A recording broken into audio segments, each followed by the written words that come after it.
schwarze Bildschirm. Genau. So, mal gucken, ob es jetzt startet. Da können Sie auch. Sieht aus, als wäre es an. Ja, einmal hier. Hallo und guten Abend. Wir testen mal gerade, dass der Stream auch läuft für später. Ich sehe noch immer. Because today we're going to do an English wine tasting for our customers in UK, especially in England. What should I say? We also try to test the sound now, so Tim can also say something. Yeah, hello everybody. I'm Tim. Glad to be here today. Klasse. Ja, Sascha geht jetzt rüber und guckt, Okay. ob der Ton okay ist. Ja. Und wenn das alles passt, machen wir schwarz. Mhm. Und Gut, alles klar. dann ziehe ich mich nochmal Wir haben um. jetzt noch keine Zuschauer. Das ist einfach nur ein Test. Ja, es kommt relativ oft vor, dass wir das jetzt hier den Test anhaben und dann sind so 1, 2, 3 Leute, die da reintröpfeln. Okay. Das sehen wir dann. Ja. Also ich habe mittlerweile so 2, 3 Positionen, wo ich weiß, dass sie nicht ganz blöd aussehen, wenn ich hier irgendwie sitze. Also so zum Beispiel geht ganz gut. Man sieht, Okay. warte mal. So, Läuft? läuft alles, es ist wunderbar, es ist crisp, es ist das beste Bild, das wir je hatten. Okay. Ja, und jetzt mache ich mal hier, ich mach das Ding hier.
The Seifried family have been producing unique flavours and award-winning wines for over 30 years.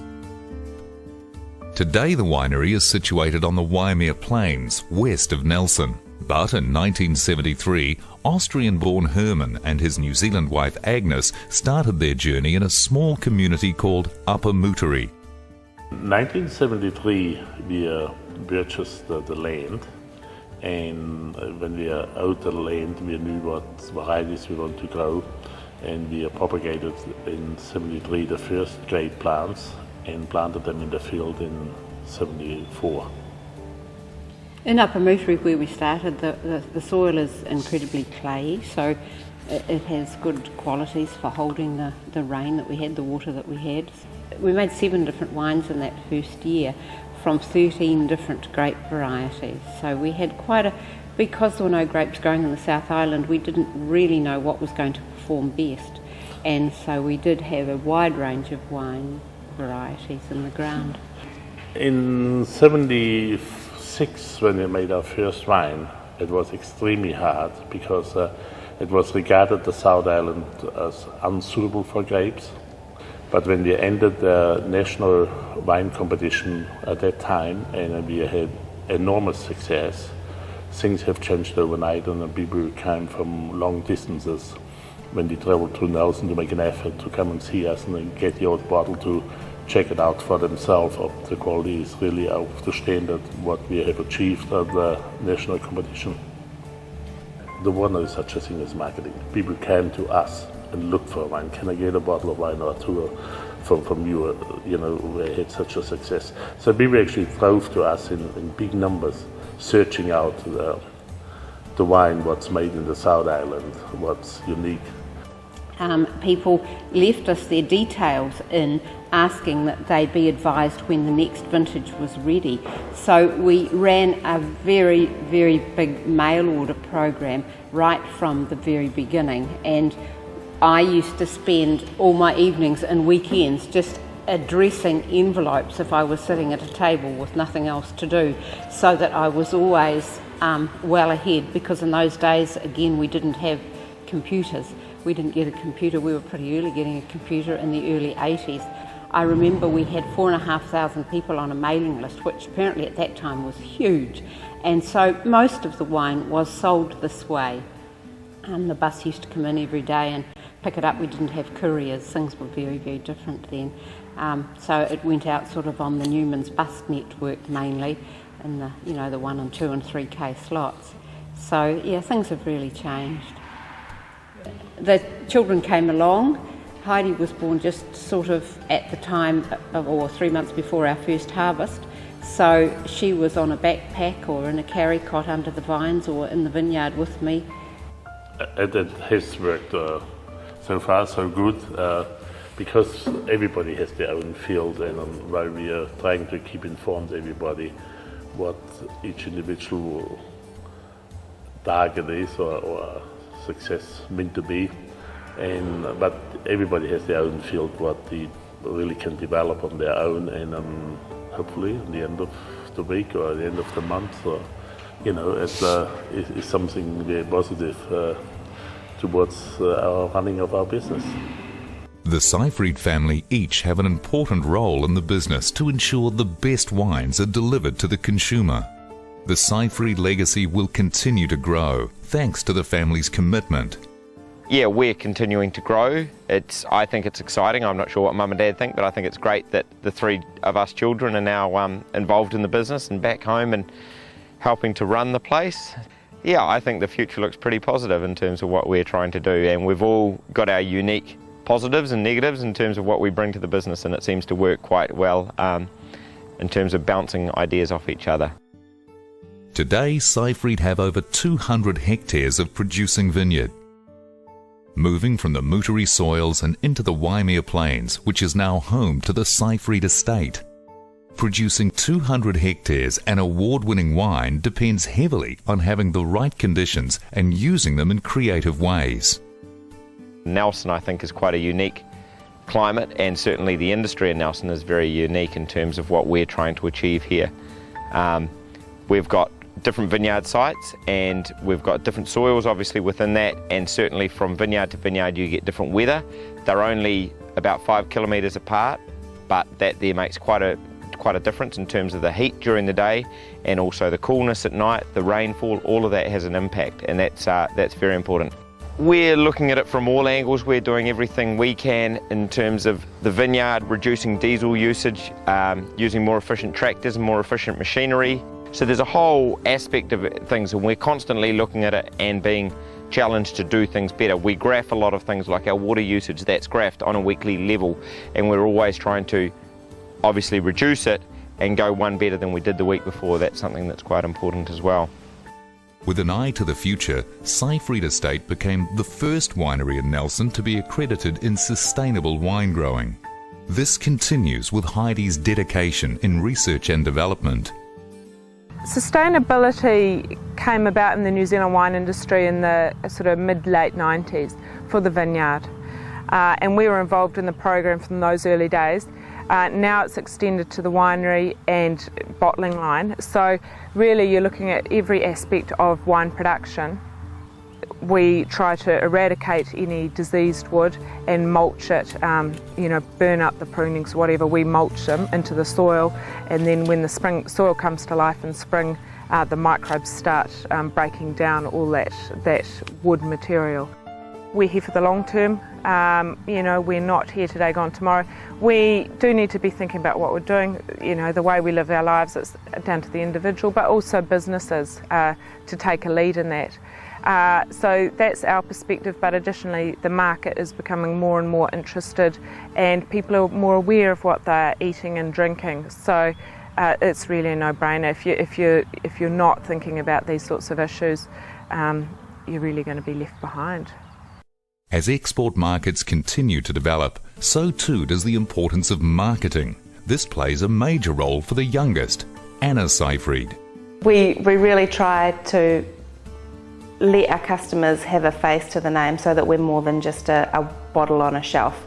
And for that reason we try and spend a lot of time meeting our customers, interacting, and our visits to the market are kind of twofold in that, one, it gets our face out there and gets relationships, but also it's an opportunity for us to understand what's happening in the trade, stylistically, what people are enjoying, what varieties are up and coming.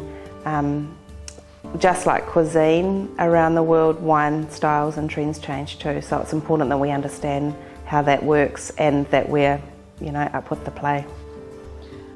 Well, our cellar door is open every day. We have different wines open all the time, so new releases, cellar releases, so we do hold on to our own cellar stock, which will release 3 or 4 or 10 years down the track, so that there's something special and there's a reason for people to come and visit us at the cellar door. All of our staff are very knowledgeable and know about the winemaking process and about viticulture as well, so if our customers do have questions or want to learn a little bit more, then it's a great place to come and to taste the wines and see what we've been doing.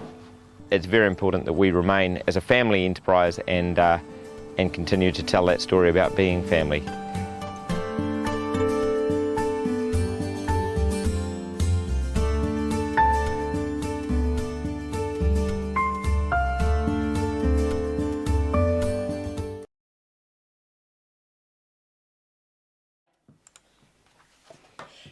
Hello and good evening. Welcome to our very first wine tasting in UK.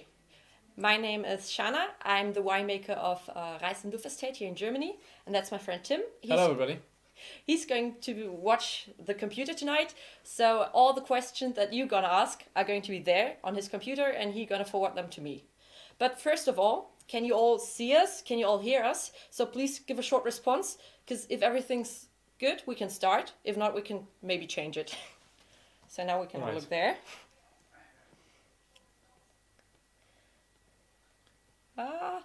And furthermore, you got some tasting sheets via email.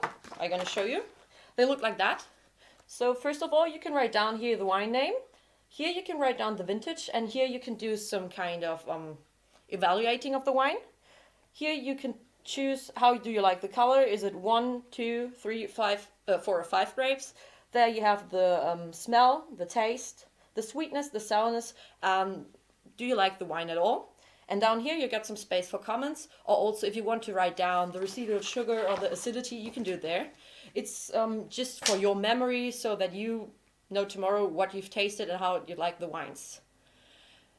This is an interactive wine tasting, so I'm gonna explain and we're gonna taste the wines together. But if you got any questions, please feel free to ask, because we're here to answer your questions. We're here that you gain some knowledge about wines and just having some fun together, I guess.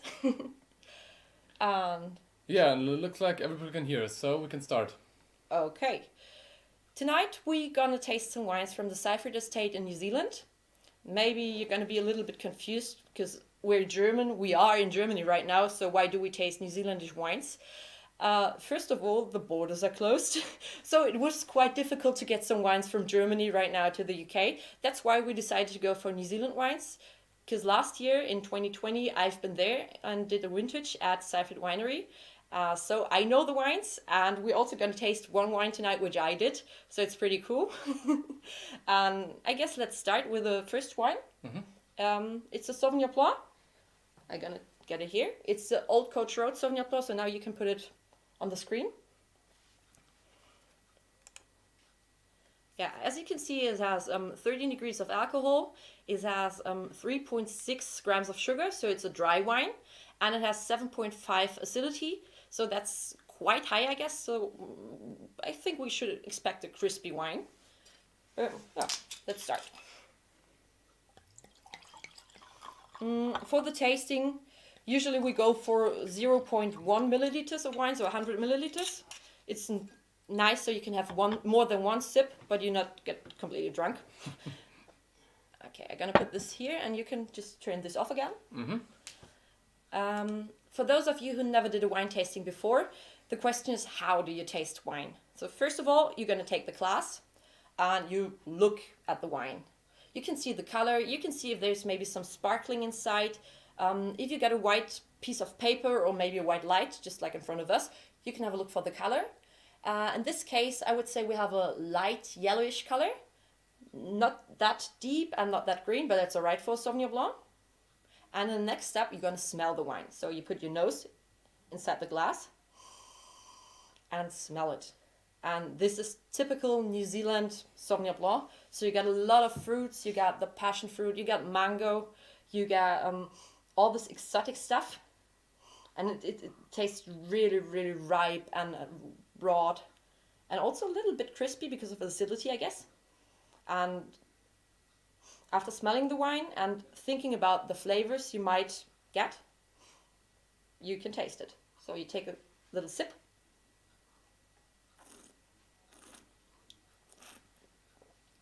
You could also try to get some air inside your mouth, because then the aromas are able to work more. And yeah, then you can start thinking, okay, first of all, do I like the wine? Is it a yes or no? I'm sure. And then you can start thinking about which kind of flavors do I get? Do I get the same flavors that are smelled? Or do I get maybe some different flavors? How do I like the acidity? Is there some carbon dioxide inside? These are all questions you can ask yourself, and you can also write down on your tasting sheet if you want to.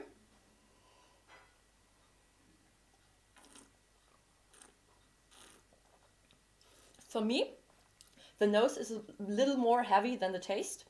So you got less fruit on the tongue. You got a little bit of bitterness while swallowing it. But overall, it's a typical nice made New Zealand Sauvignon Blanc, I guess. Oh, and I see the bottle is...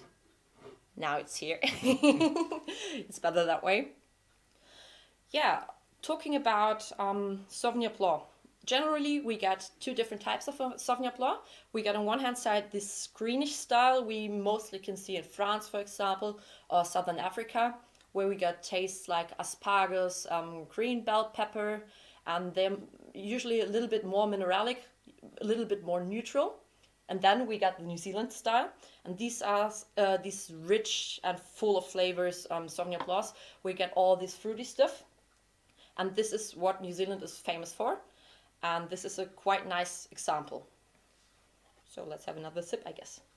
Are there any questions? Questions yet? Saffron Pool is asking, what cheese should we eat to this wine? Ooh, that's a quite particular question. I guess you could go for hard cheese, but now let me think about the names in English. That's a problem.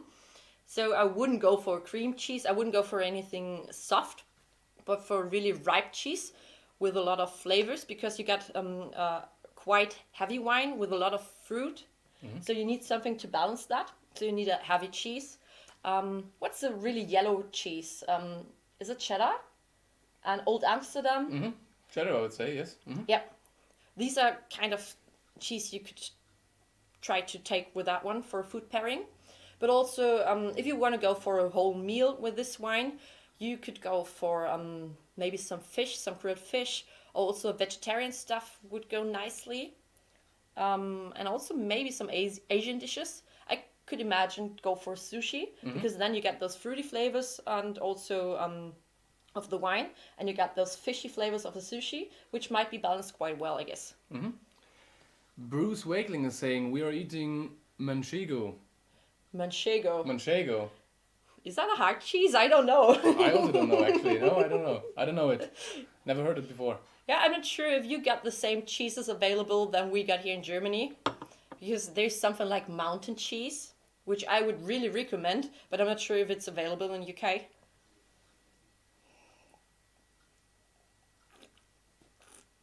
But talking about the wine estate itself, we maybe can have a small look at the map.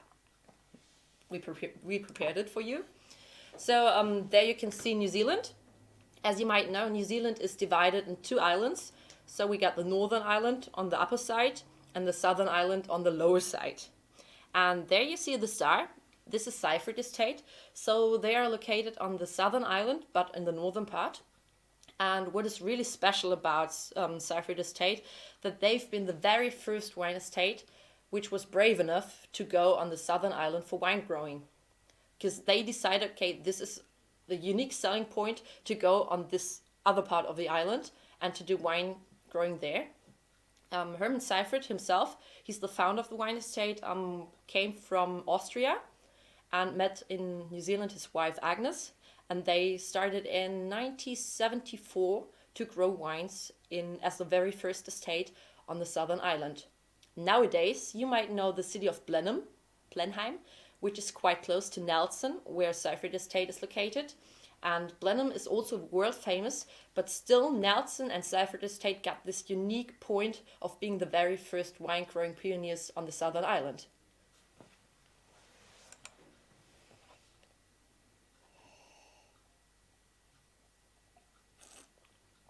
Talking about the temperature, I'm not sure if you got any recommendations, but as we're drinking right now white wine, we should go for lower temperatures. I would recommend maybe 12 to 14 degrees. Maybe you can also start a little bit lower, maybe for 8 or 9 degrees, because the cooler wine, the fewer the aroma, and as soon as it gets warmer, you get more aroma. So you can just start with a cool wine and just let it heat it up a little bit in the room, then you get more aroma.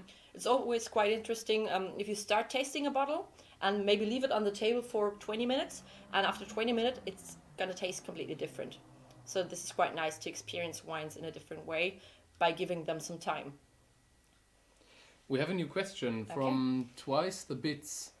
How big is the estate? The Seifried estate started by 0, and this is nowadays really impressive for me as a German wine grower. They got 350 hectares today. Just for your comparison, in Germany, my estate got 20 hectares, so it's like this. And the biggest German private estate has 250 hectares. And then you go to New Zealand, to the New World, and you got those large and huge wine estates with the 350 hectares. And this is, in New Zealand, 350 hectares is just medium size. It's not like huge, it's medium size. It's a nice family estate. It's still run by the family. So we got Herman and Agnes as the founders. They're around about, I guess, 74 now. And they got 3 children, where we have Heidi, Chris and Anna. And they nicely divide the work.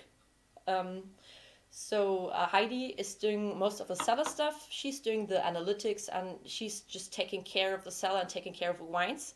while Chris is doing a lot of stuff outside. So he's receiving the grapes, and he's just organizing everything by getting the grapes and pressing them and then putting them into the cellar where Heidi takes them.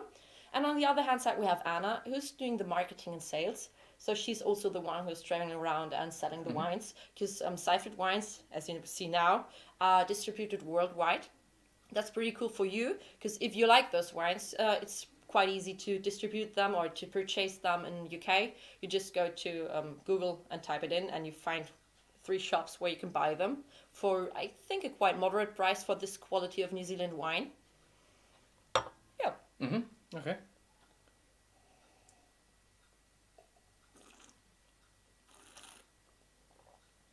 Usually, this would be the part in the German wine tasting where I'm talking about myself. But right now it's quite hard because we're presenting wines from another estate. But still, you might ask yourself why I'm sitting here and why is he sitting here. So just a little bit about us. As I said, my name is Shana Reis. I'm 29 years old and I'm the winemaker of Reis and Louvre Estate here in Germany. And I studied international wine business and got a bachelor degree, and then did a master in business administration with a focus on wine sustainability and sales. And as I had holidays last year, I decided to see something else of the world and said, okay, let's go to New Zealand and let's just gain some more experience, see a different part of the world where different kind of wine growing is going on. So I went to Seifried. And yeah, my plan was to work there for about 2 to 3 months for the harvest. They started to harvest at about 15th of March, I guess. But then Corona happened, or COVID-19 happened, and I had to leave the country about Easter. So I had 5 weeks of harvest, but it was already huge to see all this stuff happening there. Because as I said, we get 20 hectares back home. And then you go to this huge estate, and they do everything completely different. It's just in a large scale. We got 2 tractors and 2 wagons where we put back the grapes, and one of these wagons is about 5 tons maybe. And then you go to Seifried, New Zealand, and you got those huge trucks where they have about 10 tons of wines, 10 tons of grapes per truck, and you just get the grape receival where it's going on and on the whole day, and you're just picking Sauvignon Blanc, because also the vineyards itself, they're not like you got one vineyard there and one vineyard there. You just got the whole field of vineyards just belonging to Seifried. So they got a completely different infrastructure or completely different wine growing structure. This is because we have old and new world. These are 2 types of words you might have heard before. Old world is Europe, is Germany, is France, is Italy, Spain. All these countries who are used to grape wines, who are traditional wine growing countries, where we get organic growing of wine because they just grew over the years. And then you got the United States, you got Southern Africa, New Zealand and Australia, where some pioneers just starting wine. They bought huge amounts of land and just put grapes there, or wines there, and started wine growing. And it's just in a completely bigger scale. And usually also the laws are quite different to the German laws or to the European laws. So they just have different regulations, and it's mostly more easy to go on the big scale. Are you looking for the computer? Is there any questions? No, there are no new questions to now. So Okay. feel free to ask your questions. Yeah, but what do you think about the wine? Do you like it, or is it too much acidity for you? No, I actually like it, and it's quite. I really like the smell of it. It's very fruity, as you said, and it's the first time from me for drinking a wine from New Zealand, and I'm actually very positively. How do you say? Impressed? Impressed, yes. Yeah, for me it's like Sauvignon Blanc is my most favorite grape ever. So for me it was like, oh my god, I'm going to New Zealand, I'm going to taste all these nice Sauvignon Blancs. And last year in 2020, Seifried had the award for the best Sauvignon Blanc in whole New Zealand. So they really on a good way. And also for this one, I just texted to Chris Seifried, the winemaker, and he told me, yeah, we got 2 new gold medals for this one. And also already here is a gold medal. Let's see. It's Wine Orbit, so they got 93 points for this wine also. So also the 2020 vintage is a quite nice one. Yeah. talking about glasses, I'm just taking the glasses in my hand. You see, we got those wine glasses. I hope you're also using wine glasses back home. Wine glasses got this part, and it's really important to put your hand here, to put your hand there. It's not good to put your hand here because we cool down the wine to 8 to 10 degrees, whatever. And if you carry the glass like this, you're just gonna warm the wine. So, and it doesn't look nice. So you're gonna go here. And also sometimes you use some body lotion, you just had some onion cutting or anything like that, and you get smelly hands. So it's nice to have your nose up here and your hands down there, so you really can smell the wine and not smell your hands. That's why we're using glasses like this. And also, if you're asking yourself which kind of glasses should I use for white wine and should I go for red wine, these glasses are quite nice for white wine because they're quite small and they got this this shape going like that, which is good because the aroma can go upwards and gonna stay here, and you put your nose in and then you can smell the aroma which is staying here.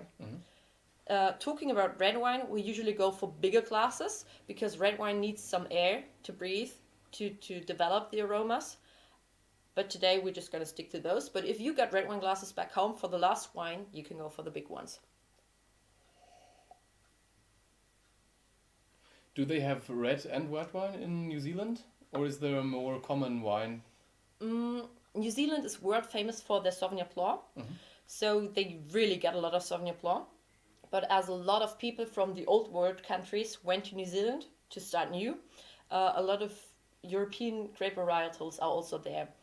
Talking about Seifried, for example, they came originally from Austria, and this is quite nice about them because they have Riesling, which is going to be our next wine, and they got Gewürztraminer, and they got some more typical German or typical European grape varietals down there because of their heritage. But coming back to your question, number 1 is Sauvignon Blanc, it's huge, and number 2 might be Chardonnay, and I guess number 3 is Pinot Noir, which is going to be our third wine today. That's why I chose them, because these are the big varietals. So yes, they got red wine. I guess maybe 30 to 40% red, and the rest is white. And looking at the German wine market, I guess it might be the same in the UK. It's more famous, New Zealand is more famous for the white ones, but they still got the red ones, and they're also pretty good. Because you can compare the climate to Germany and also to UK. So they got snow in winter, but it's not that frosty, so they might have 0 degrees, maybe -5 degrees, but it's not that cold. And the summers in Nelson, where I've been, so in the where Seifried is located, are warm, but talking about maybe 30 degrees, so it's not that hot. It's comparable to the European climate, so they can easily grow the same varietals that we can do in Europe. But they get an advantage. They can put water, so dripping irrigation on their wines, so they always get water, and the grapes always get enough nutrition because their laws are a little bit different. So they're always good in nutrition, and they're always good in water, so they have ideal starting conditions to grow wine there, I guess. Okay. Do we have any questions? No questions. Jason Nash is saying this wine is amazing. Very nice. Yeah, as I said, can you tell me something about the New Zealandish wines in UK? So do you have a lot of New Zealand wines in UK, and is it more Sauvignon Blanc, or did you also spot maybe some Pinot Noir? Because I'm curious, because if I go to the supermarket, we might find 1 or 2 wines from New Zealand, always Sauvignon Blanc, and they're never as good as the ones I tasted back there, because in the German supermarkets you just got the medium to low quality, and nice ones like that you have to order in the internet, but you're never going to get a red one in the supermarkets. Oh, we have to wait a little bit for the answers maybe. Yeah, if you're asking yourself why we're not using Zoom, we thought about using Zoom, but the problem is you might have a strong accent, and then it's going to be hard to understand. That's problem number 1. And problem number 2 is that we already had some tastings back here in Germany, and sometimes we have too many groups, and it's not able not possible to organize this via Zoom. That's why we decided to go for YouTube, and we have the chat, and this is always nice to get some questions and to do some conversation through the chat. Stuart Rees is saying both Pinot Noir and how does it spelled? Sauvet Blanc? Sauvignon Blanc. Sauvignon Blanc, yes. Yeah, that's the one we've been tasting. Yeah, exactly. There yeah. you can see the spelling. Yeah. Just for your understanding, Tim is not a wine grower. Tim is a hunter. Yes. So he's a professional hunter, and he's just here because he's a nice guy and he wants to support me. Yeah, I'm very happy to be here today, but my wine knowledges are not that big, but I'm happy to learn something new today. Yeah, and I think that's quite nice, not to have only an expert here, but also have someone normal who's not that much into wine, because then you get the normal questions, which might be also interesting to you. So I think it's a nice balance to have someone with expert knowledge and someone from outside who's speaking quite properly English, so we can all talk together. Yes. All right. Yeah, going back to the analytical data which I showed you in the beginning, I think it has 3 grams of sugar. That's quite normal, because usually all those new world wines are not sweet or sweetish. They usually dry or off dry. And especially Sauvignon Blanc goes usually with a low sugar and with a quite high acidity, which might be a little bit difficult for people with heartburn, because the high acidity is difficult for the stomach. And also for me, I get tooth pain afterwards. I tasted this wine already yesterday evening, and it's quite hard, but still the taste is so good, so I'm okay with the tooth pain tomorrow. And now, if there aren't any questions... No, there aren't any questions to now. Then we're gonna go to the second wine, I guess. All right. The next one is going to be a typical German grape, Riesling. As you can see, it also has 13 degrees of alcohol. It has a little more sugar, or a lot more sugar. We are now 13.3 grams of sugar, and we have, let me see, 7.7 acidity, which is quite similar to the last one. So if you want to write this down on your tasting sheet, you now can do it. I just give you a little bit of time. And while you're doing that, to give you a little more knowledge about Seifried Estate, you now can see we get different labels here. You can now put this away. And I try to put it in the camera like that. Okay, so you can see the first one was from the line called Old Coach Road. And this now is the Seifried line. I tried to give you different lines of the Seifried Estate, because they also try to develop different styles for those lines. Besides those, we have Rabbit Island, because this is the place where they're growing wine. And then they got their premium line, which is called Aotea. So right now they're having 4 lines of wines, which all got a different style. And the Seifried line is more for the classical wines, which get a connection to the heritage of Seifried, so the connection to Austria and to typical Austrian and European grape varietals. That's why we're now tasting Riesling.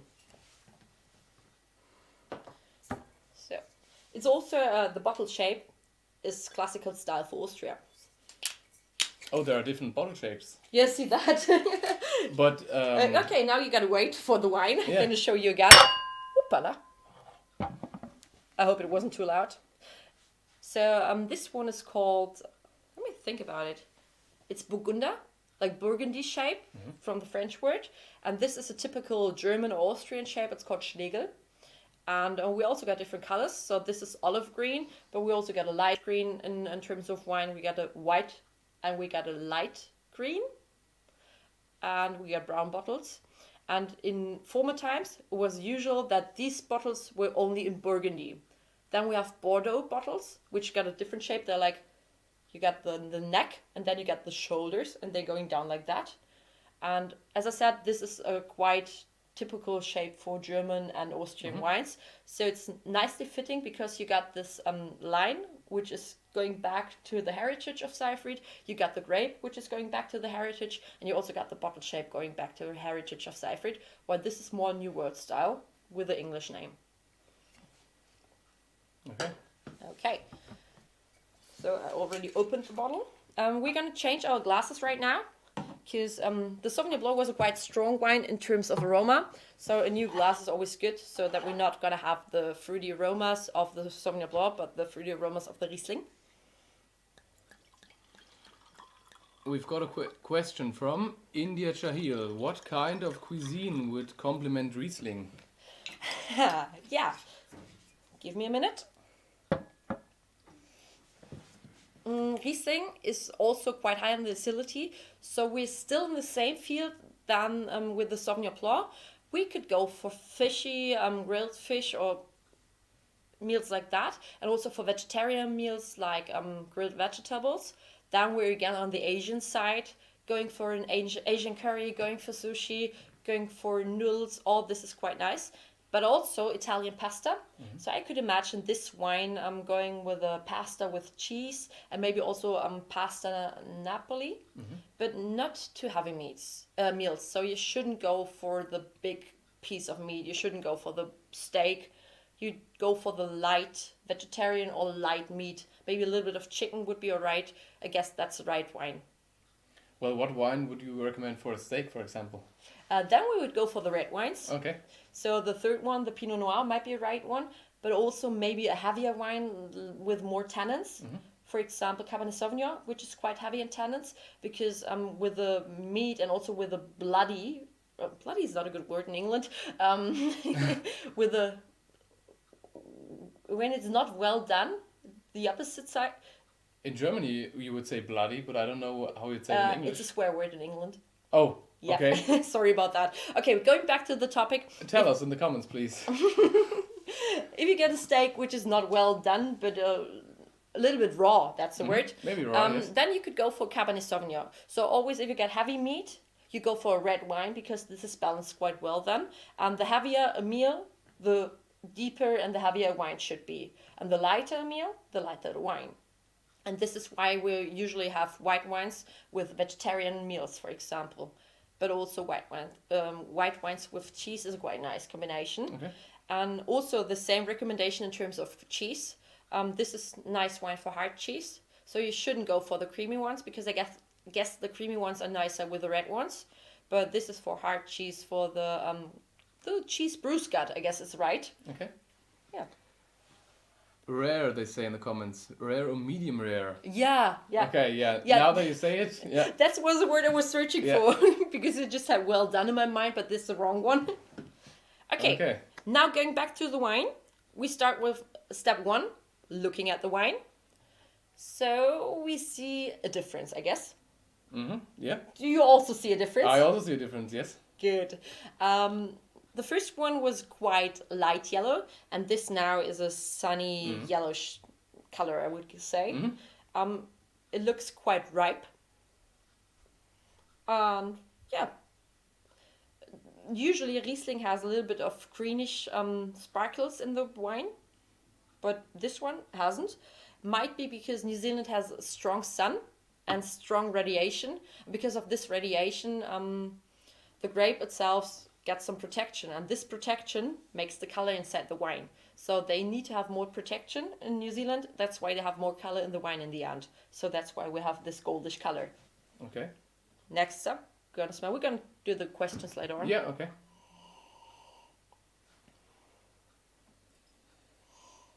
For me, I already tasted this wine yesterday evening, so I can tell you it needs a little bit of time. Right now it tasted for me a little bit too strong, but if it gets like 5 more minutes, it's getting nicer in the nose. But you already have typical Riesling notes. So you have a little bit of apple, you get a little bit of pear, but the yellow ripe pear. Maybe a little bit of peach. And is it apricot? Apricose? Is it apricot? I don't know, actually. I guess so. I guess that's a word. I hope you understand apricot. It's just like a pear, just like a peach, but smaller. These are the notes I got in the nose, but I already smell it's a really ripe wine, which had a lot of sun. So you don't smell the acidity, even though the acidity is 7.7, I guess, you don't smell it. And comparing to the Sauvignon Blanc, you had the crispiness in your nose, but here you don't.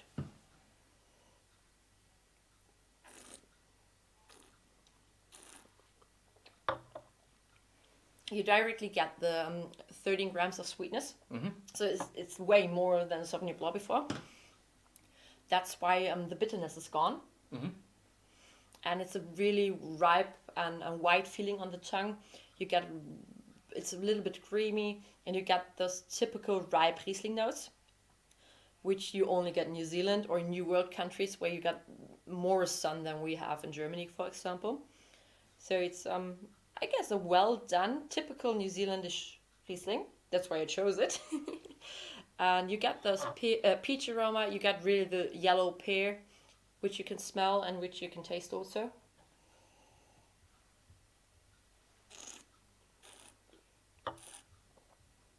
And as I said before, when you're tasting the wine, just don't take it and drink it, because that's too fast.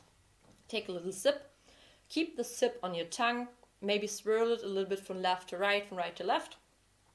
Put a little bit O2, so take some air, and then you're gonna get the aromas. And taste it. Give yourself some time to get into the wine, to get all the aromas. And after you tasted it, then swallow it and then wait, because then you get the aftertaste of a wine, which is also quite important, because sometimes the wine is swallowed and gone, and sometimes you get a long aftertaste. And right now, I still got the feeling of the wine on my tongue. You still get a little bit of the sweetness, you still get a little bit of the creaminess. And this is quite nice to feel and quite nice to realize. So you always should take your time by tasting wine. So going back to the questions, do we have any? Yes, we just had a question. Let me check. Stuart Rees is asking, will it go nice with a smoked cheese? Yeah, I guess yes, but it shouldn't be too heavy, because you always have to try to be in the middle, because if the cheese is too heavy smoked, the smoke taint is gonna cover this, the aromas of the wine. So talking about a stronger smoke taste, I would go more for the Sauvignon Blanc, because it's stronger in aromas. And also there you have the acidity, which nicely goes in, I guess.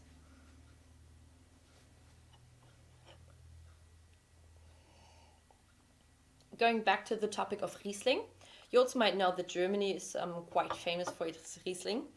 And comparing now the New Zealand Riesling to the German Riesling, we get a completely different style. That's why it's nice to see this, and I would love to show you the German Rieslings also, but maybe next time. Where you see that we also got the quite same acidity level, but our aromas are usually a little bit greener. And we go for more crispy styles in Germany. We got a little bit, how do I explain this? We get more green apple flavors, for example. And this is more the riper style because of the sun. While in Germany, it really depends on the vintage. Seeing or talking about 2020, 2019 and 2018, we had a lot of sun. But going before 2018, we had a fewer sun, a little bit more rain, so you get different styles of Riesling. And yeah, maybe we should do some kind of Riesling tasting, where we have Riesling style in Germany, Riesling style in Austria, and also Riesling style in New Zealand. Yeah, that because would be interesting. Then you see the difference. And we not only have the climate when we're talking about wine growing, but we also have the soil, or the terroir, which is a really important word, because I'm more informed about Germany, sure. Looking at Germany, we got sometimes clay, we got sometimes slate, we got sometimes sand, and depending on the soil underneath the wine, we get different styles of wine. And same going on in New Zealand. I know that these Seifried wines are growing on clay, and clay is really rich of nutrients, and clay is really good in holding water. So these wines always have food.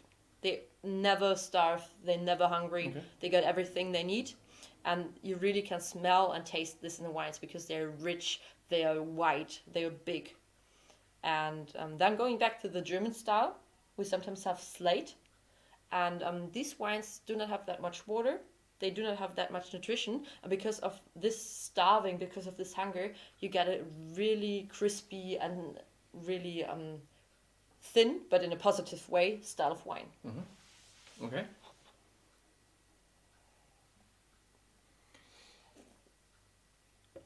Bachensepp is asking, are your dishes different when you cook? I think he means if you would prefer a different wine if you're cooking wild boar and the normal, how would you say, pig that you... Pork, yes, Pork. exactly. Okay, so the question is if there's a difference between preparing wild game or wild boar and pork. In my opinion, it's in terms of taste, not that big difference. So you can easily replace pork to wild boar and the other way around. I guess it's more important the way how you prepare the food. And depending on how you prepare the food, you have to decide which kind of wine. Because, for example, you can go for a pork or wild boar and can do this in a really light way. Then you might go for a heavy Pinot Grigio or for a red wine. But you can do it in a really, really heavy way also. And then you have to go for a really heavy red wine. I'm thinking about maybe the Christmas meal with all this stuff. Then you need a heavy red wine to not to cover up, but to balance the food with a nice drink. But going in another level, seeing a pork and having wild boar, I always would prefer the wild boar because this is for me a more organic than going for the pork from the supermarket. But that's my personal opinion. But you as a hunter, I guess we're the same. Yeah, sure. Yeah, definitely. Stuart Rees is saying, my first time trying Riesling, enjoying very much. Nice to hear. That's good to hear. And also I could really recommend try to get some more Riesling because it's a grape varietal which really shows the soil. So Riesling is famous for having a lot of different kind of styles, just depending on the soil where it's growing on. And as I said, just looking at Germany, you got the Rhine area where I come from, and we really got this clay, we got this rich soil, so we got a really rich style of Riesling. And then looking at the Mosel region or looking at the Rheingau region, which is just on the other side of the river, we get a different kind of soil, so we get a completely different style of Riesling. And same going to other countries.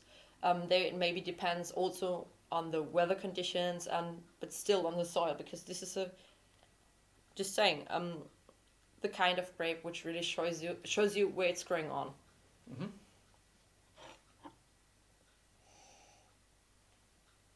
But still the same point, with the acidity of 7.7, it's quite high in acidity, and this is also something typical about Riesling, and I hope that you're okay with dealing with this acidity. If not, you can be happy because the third wine is a little bit lower.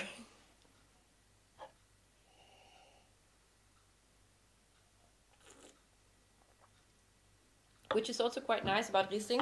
So if you're having more than one bottle, or if you're thinking about more than one bottle, Riesling is really interesting to see aging, because some wines are not made for aging, but looking at white wines, Riesling is the one which is made for aging. So you can really store the wine cold and dry in your cellar, and you can see and taste and smell, maybe open a bottle once a year and see how the wine develops. And this is also quite nice to see, because if you want to storage white wine, go for Riesling. You said you were in New Zealand. How long was your stay there, actually? I planned originally to stay there for 3 months, because I arrived there and I did some traveling on the Northern Island, and then started working about, I guess, beginning of March somewhere. And then I had 3 weeks of working, and then New Zealand went into the lockdown. So it was way stronger than in Germany, so everything was closed. We only had the supermarkets to buy food. We were not allowed to leave the house wider than 2 kilometers, I guess, and was really stricter than in Germany, and I guess also stricter than UK. And then the discussion started, okay, countries are closing the borders, and we didn't know, okay, what should we do? Are we able to get back home to Germany? And at some point, the German government decided, okay, we're going to charter some planes and get our people back to the country. And for me, I wasn't sure, should I stay or should I go? Because I really wanted to stay, because New Zealand is such a nice country, and working at Seifried's was pretty cool. I really want to return there. And yeah, after talking to my parents and after thinking, I decided to go back with the last reparation flight from New Zealand to Germany. So this was, I guess, Easter Saturday, and I arrived in Germany on Easter. Yeah, Okay. this was a quite short stay. I think it was 2.5 months. But are you planning on visiting New Zealand again? My plan was to go there right now. Okay. So Seifried asked me to work there again as a winemaker this vintage, but still the borders are closed in New Zealand and they do not let anybody in. Okay. So I have to stay here back home in Germany, but I'm still hoping to return in 2021. And to help this, I'm now working at the vaccine station. So I'm trying to get the German people vaccinated so that we're all going to go back to normal somehow. But as this might take some more time because it's still going on COVID and we got all those mutations and we don't know what's going to be, we start now doing those online wine tastings. We also started in Germany in November 2020 already with the online wine tastings, just to get some more fun and some kind of entertainment back home to you in your living room, and to just have something to do which is maybe nice for you and nice for us. Because to be honest, if we wouldn't be sitting here, we would be sitting there on the couch and would also drink. So it's no difference doing this with you or just doing it together. Yeah. So we're quite fine with that. Yes. We've got a new question from India Chahil. There is a hint of smoke in my Riesling taste. Is this a common characteristic or just in my palate? To be honest, I don't get the smoke, but I know that they had a problem with fires in this vintage. So there might be a possibility that they had some fires next to the vineyard, and the closer a vineyard is to harvest, the more sensitive it's to smoke taint. Okay. We had this problem last year also in Australia because the grapes are getting the smoke taint into the wine. And I know they had a fire, so maybe there is some kind of hint of smoke. It's totally possible. But for me, I don't receive it. But it's possible.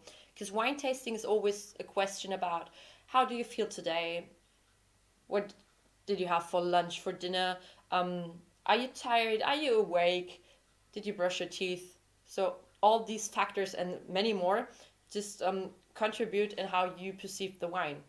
So it might be that today I taste some apple with this wine and tomorrow I just taste peach, because it's always a question of your state of mind of the day.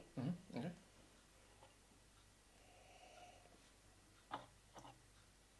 So if we don't have any questions in the community right now. No, at this point not, no. I would say we go for a short break of around about 8 minutes. And if you have any questions, please put them down in the chat. We're going to talk about them in 8 minutes. And we're now going to have a break. And afterwards, we're going to start with the Pinot Noir. But first, if you got any kind of decanter or big bowl, please get your Pinot Noir, open the bottle, and put it into the decanter. So it has some possibility to gain some O2, to gain some more aromas for afterwards for tasting it. So see you in 8 minutes. All right, bye. Bye-bye.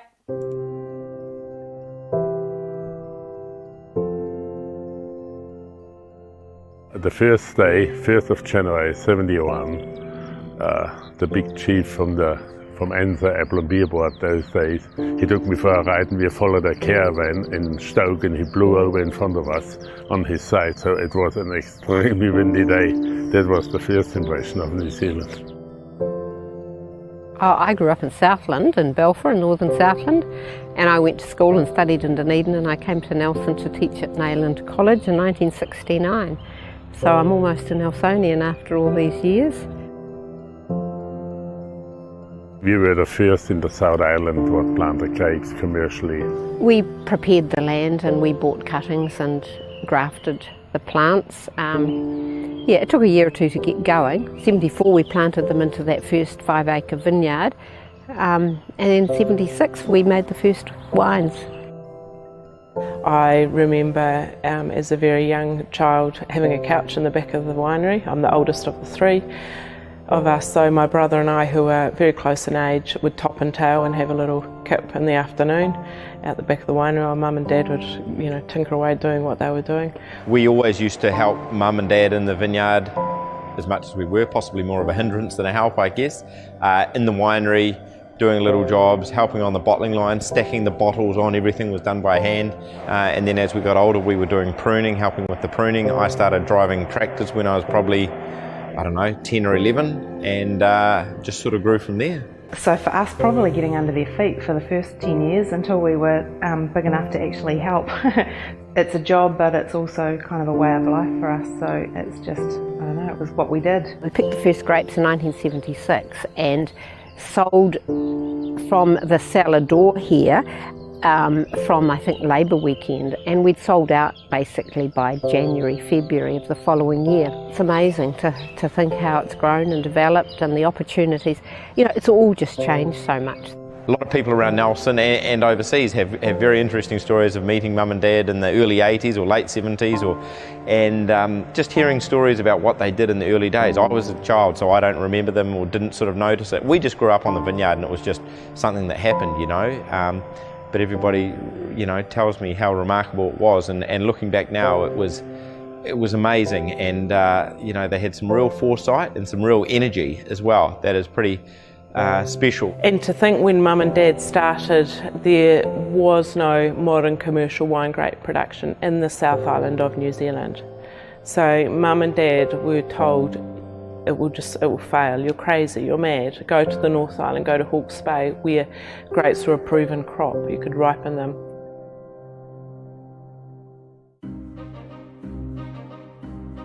But the kids decided, it's worthwhile carrying on. We didn't force anybody to come home. We all them had the option. You can sell a winery, you can sell a business, you can sell whatever you build up.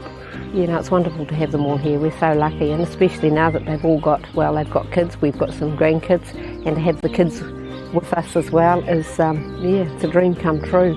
So everybody has their own field. We're all working towards the same target, to have happy staff, make a pretty good product, bring it to the market at a rate where you get a consumer, we're not flying so high that you can't reach us. Passion for wine is something that I think was probably kind of almost born into the three of us when you're brought up with wine or the vineyard constantly around you and constantly being talked about. Technology is a big thing, and just research. We're changing the way that we do things, buying new machinery, new equipment. Technology, like everywhere in life, technology is improving. So, you've got machines that weren't available 10 or 15 or 20 years ago. We're continuing to evolve with, changing consumer taste, what the consumer looks for in a label. The supermarket shelf in particular is a very crowded marketplace. You've got to have a label that's prominent. I don't want to say stands out, but it needs to be easily identifiable. To grow your own grapes, to produce all your own wine and then to bottle it, and then we see that right through to the market. So that is quite unique, and to be a truly family-owned, family-run business involved in all of those aspects really is a rarity these days. We're making some pretty good wine, so I hope that we can continue to improve on that. We're learning all the time, you never stop learning, and we're constantly picking up new ideas. I'm a parent now, 3 young children, and you do realise how fast those years go.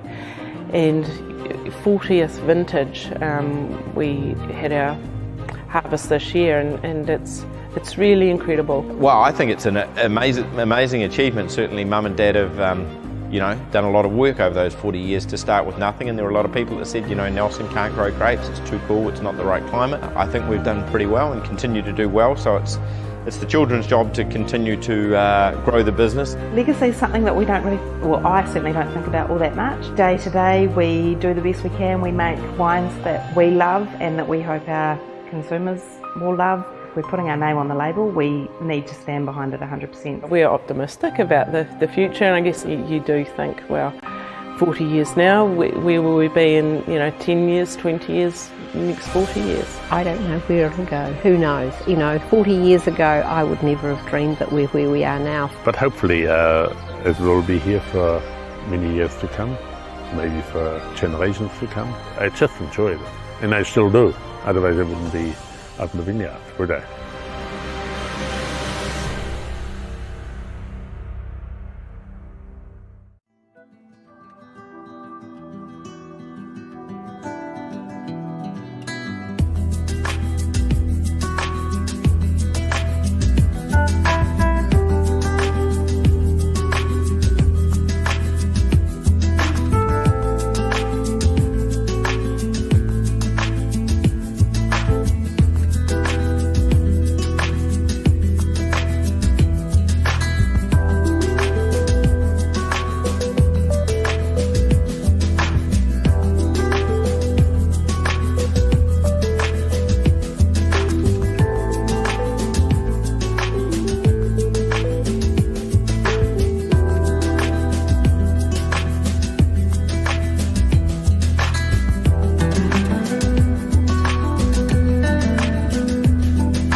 Hello again.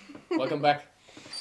Yeah, it took a minute because we had some conversation with our technical guy who's sitting just in the next room, and he is completely happy with the sound today and with the quality, because we had some issues with the quality of the picture or of the movie. So right now I guess it's quite good. Hope in UK also. But now going to the final wine and going to the red wines. So as I said, this is the Pinot Noir. It's also from the Old Coach Road line, which we have. And they also have a Aotea red wine from Pinot Noir. As I said, yeah, there we go. First talking about this and then going on. Oh, it's always difficult for me to pour this. Yeah, but it's working. Okay. I'm always a little bit scared just to spill it all over the place and to ruin my dress, but it's quite alright, I guess. Okay, so we have again 13 degrees of alcohol. This is because they have so much sun, so they always have high alcohol degrees. We have 0.6 sugar, so this is really, really low. In Germany, we usually have a little bit more sugar in the red wine, but they go for a really dry style. And we have a low acidity of 5.2. This is also quite usual for the red wines, but we're going to go back to this later, but wait for it. Mm-hmm. If you want to write down the analytical stuff, go for it now.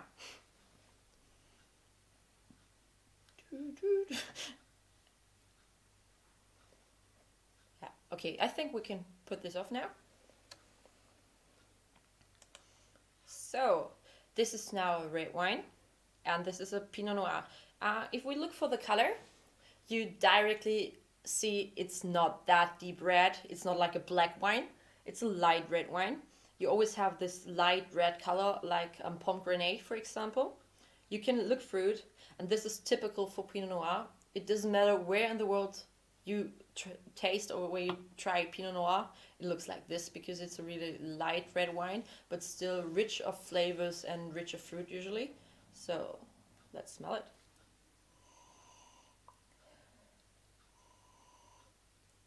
I now smell a little bit of plum, which is quite surprising because I didn't smell this yesterday evening.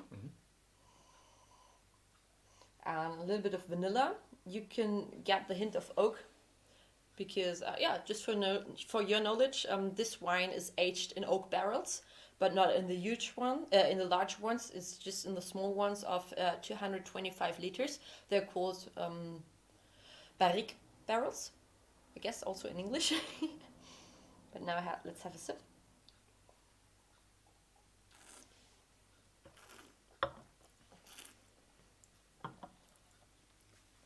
You get a completely different palate than for the white wines. You get strong tannins after swallowing it. You already got this, which are the tannins inside the wine. You really get this nicely hints of wood, which are because of the aging in barrels.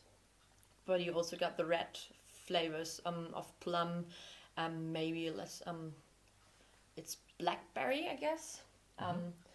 What's brombeere in English? Brombeere. Actually, I don't know. So we got the raspberry, and then we got the darker one. I'm talking about the darker one. If you can give me the word, it would be nice.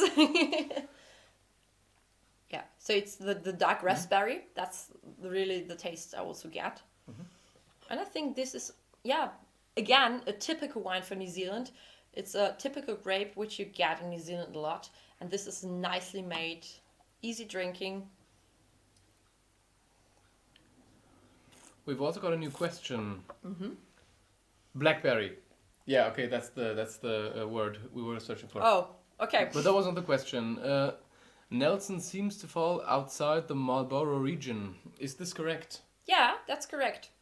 Marlborough with its capital Blenheim, and then you got Nelson, which is about 60 minutes away from Blenheim. It's not Marlborough. To be honest, I can't tell you the wine growing region, but this is like the outskirts. But as I said, Seifried were the first one who started wine growing there, so these are the pioneers. But talking about red wine, or talking about wine production in general, we got two different ways to produce wine. Looking at white wine, we harvest the grapes, we're bringing the grapes to the wine estate, and then we put the white grapes into the press. We press the wine, we get the juice, we put the juice into the barrel or the tank, and then we put yeast on it. In my wine estate and also at Seifried's, we take not spontaneous fermentation, but we go for the regular fermentation. So we put a package of yeast into the wine, and then it starts fermenting, and depending on the time, after 7 to 14 days, we got the young wine. Looking at red wine, it's the other way around. So we harvest the grapes, we take the whole grape with the skin and everything and put this into a tank and put the yeast on it. And then the fermentation starts. Because of the alcoholic fermentation, the alcohol takes out the color which is in the grape skin and puts this grape color into the juice. And after the fermentation is done, it depends on the grape varietal. It can go for 7 days, for 14 days, and also for maybe more than 14 days, maybe for 3 weeks. Then you press the wine, and then you got the red wine. And red wine is always full of tannins. These tannins are also inside the skin.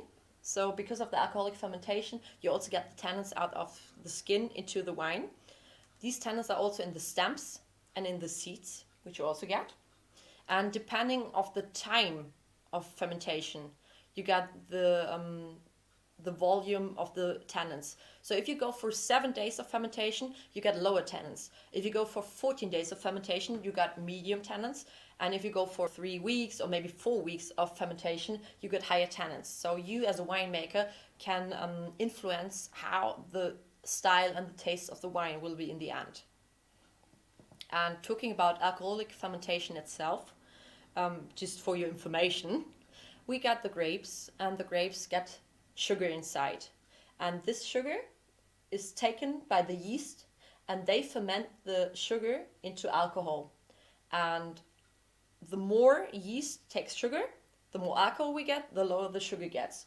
And the other way around, if you want to have a sweet wine, you stop the fermentation and you get more sugar and medium alcohol. And then we're going back to the 13 degrees of sugar, which all the wines today had, which is because they have a lot of sun, so they have a lot of sugar in the grape, and so we have a lot of alcohol in the end. If you go to Germany, we usually don't have Riesling with 13 degrees of alcohol. We usually go for 11 or 12 because we get a little lower sugar level. Yeah. Talking about this, I'm going to take another sip. Yeah.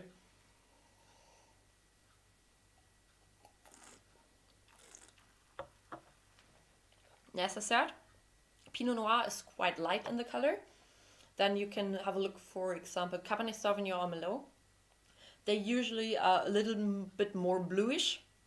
And then you get some kind of grapes like the German Dornfelder grape, which you might not know, but this is really famous for its black color. If you go for a Dornfelder wine, you just get a black glass because it's such a deep red wine. But it says nothing about the quality because the color depends on the grape varietal and not really on the quality in the first stage.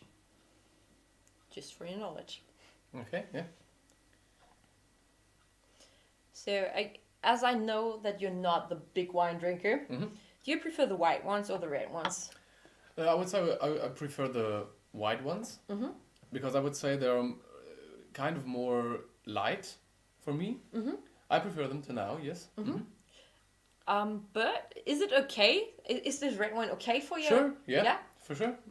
Because from my experience, a lot of people have a hard time with red wines if they prefer white wines, and then having a red wine like this with 0.6 sugar is really harsh for some people. Well, I would also say it's a bit harsh, yes, but it's okay. I would definitely drink it also, yes. And then we're going back to the food recommendation because of this harshness we've just been talking about. This is nicely for some meat. I can imagine, yes. Yeah, because then this harshness and these tannins balance out the meat. And if you got a maybe rare steak, yeah, that's the wine you should go for. Yeah. Or it's getting warmer, maybe next month, and having a barbecue, this one is a good idea, I guess.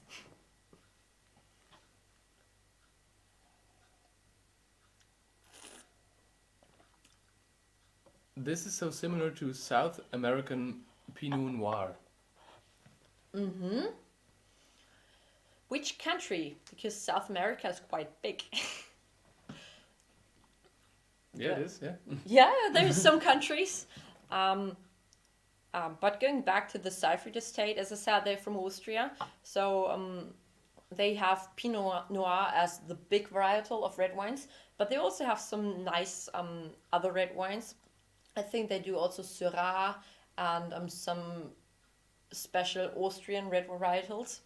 You should imagine you go to the wine estate and you got all those big tanks which we had in harvest, which are full of Pinot Noir, and you got those small tanks which, I don't know, maybe 3 tons of grapes, where you only have the small varietals, which they do because they think, okay, Austria is our heritage and we're going to take this heritage and put it also in our new world in New Zealand and have some wines of this, which I think is quite nice because they try to put those words together.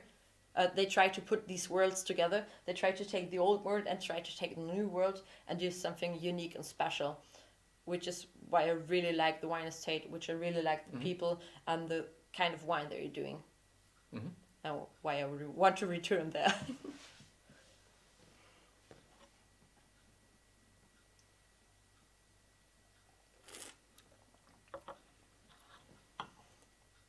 But now it's a point we only have 3 wines today.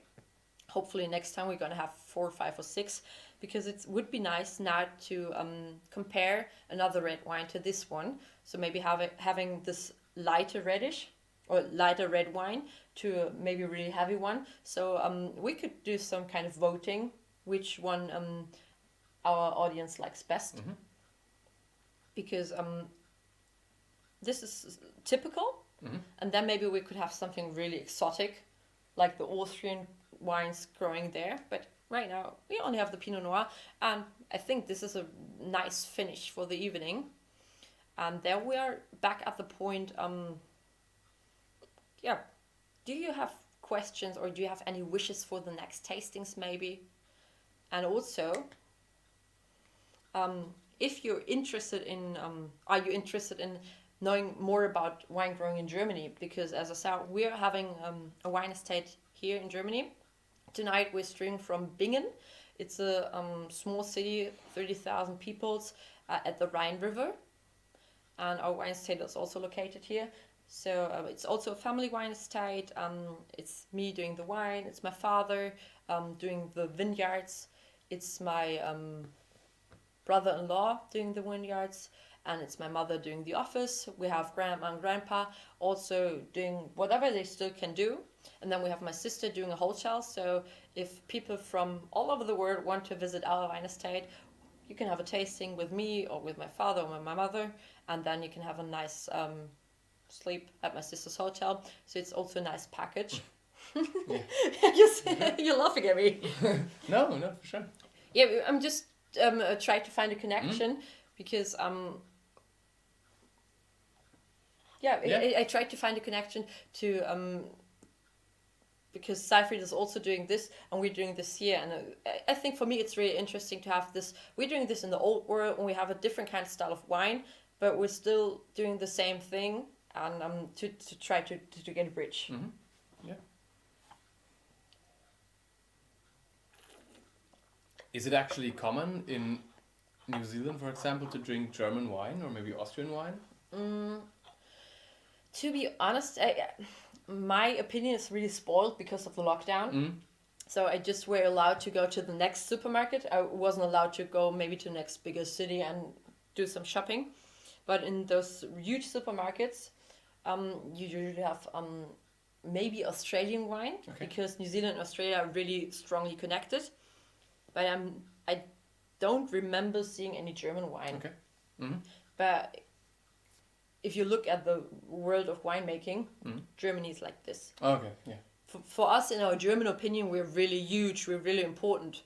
But looking at the world, it's not that. It's not that much. Yeah, not that much. We're really doing a good job, and we really have unique wines, which you only can find in Germany. But if you go for the supermarket, sorry about that. For your explanation, we're not alone in this room. I got my 2 dogs with me, and one dog is just sleeping there on the couch, and the other one is there, and she was just about to put the lamp down on us. He was just tripping over the cable, yes. Yeah, sorry about that. But it looks alright. If she's not going to move, we're gonna be able to continue talking about the wine and not try to prevent any accidents. Any further damage. Yeah.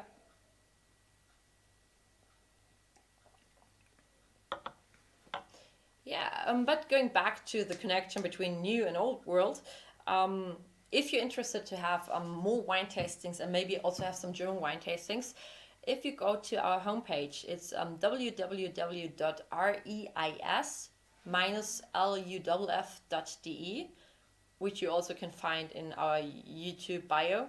There you can book some more wine tastings. We're going to do in March and April 2 more wine tastings in English language. One is going to be wine and cheese, and one is going to be wine and hunting. And right now the situation at the border is more east, so it's possible to send over the wines from here to UK. We're going to do this via UPS. With a customs document, so it's absolutely possible, and I would love to welcome you back again and to show you our own wines, because today I really love the Seifried wines, but for sure I love also my wines, so it would be a pleasure to present them to you. India Chahil would like to try a German sparkling wine next time. Yeah, this is exactly what I just recommend. Yeah. The tasting of wine and cheese, I think we start usually with a sparkling one. Sometimes it's sparkling, sometimes it's Prosecco, but still sparkling wine. So usually we go for sparkling wine for a warm-up, and then we have 5 wines for tasting. So yeah, I would love to welcome you at these tastings. Currently in our online shop they're only available for Germany, so you have just to write me an email and ask, and then it's absolutely possible to send the stuff to UK. And I guess if you don't have any further questions, I'm gonna finish my glass and first wait for your questions, then we're gonna continue with a nice slideshow of our wine estate in Rheinhessen. So you're gonna get some impressions on how winemaking is in the old world. Maybe you can see some differences in terms of size and everything, and you find some old pictures of me and my family and my friends and what we're doing. And so far, Okay. if there's nothing else, So far, no. then I would say thank you for your time. I hope you had a nice evening. I hope you gained some knowledge. I hope you really like the wines. And as I said, you just can Google them and then find some online shops where you can purchase them. And it's always nice because they got a really wide range of interesting wines from New Zealand and also Austrian grapes. And I hope to see you again. Thank you for your attention and have a good night. Yeah, thank you very much. It was a pleasure. Bye bye.